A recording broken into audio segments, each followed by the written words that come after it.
Chukwuka bịa ma nzu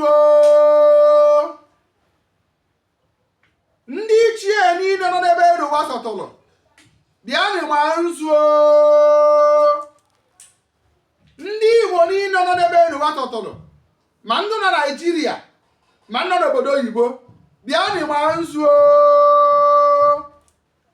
maka na Ezeigbo Gburugburu dị sekọndụ onye na-akpọ unu oku ka unu bịa ma nzu.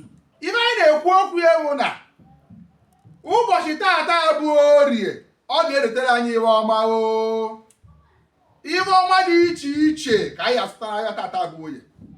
Ọ ya dụrụ anyị mma na Nkwọ, dụrụ anyị mma na Oke, dụrụ anyị mma na Orie, dụrụ anyị mma na Afọ. Ọ ya anyị na-ekwu okwu ya. Anyị Orie taa anyị azụta ọma dị iche iche na ya. Udo, ọṅụ, agamniru, iwe akwakwa na iwe enwe ka anyị gọrọ ya ka ọlị ise. Anyị wee na-ekwu okwu n'elu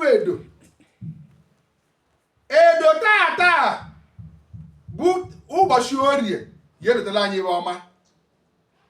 Mmiri niile gbalụrụ agbalụ n'ime ndụ ọrịa iwe edolo edo malite n'oge awa ọ wee dote udo, dote ọṅụ, dote ogologo dị narị isi ike. Ọ bụ anyị na-ekwu okwu ya edo ihe edotela anyị ihe ọma n'ihe dị iche iche.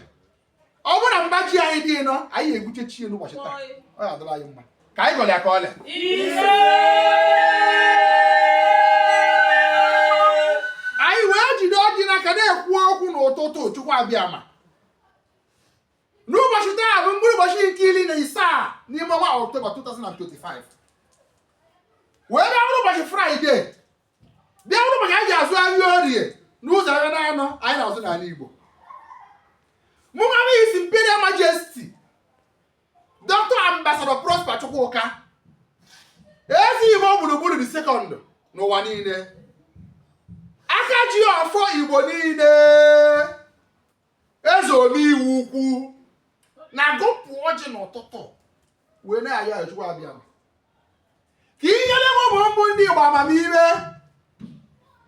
amamihe ebe a na-alụ ọlụ, amamihe ebe a na-azụ ahịa, amamihe n'iru, amamihe n'azụ, amamihe n'aka nri, amamihe n'aka ekpe.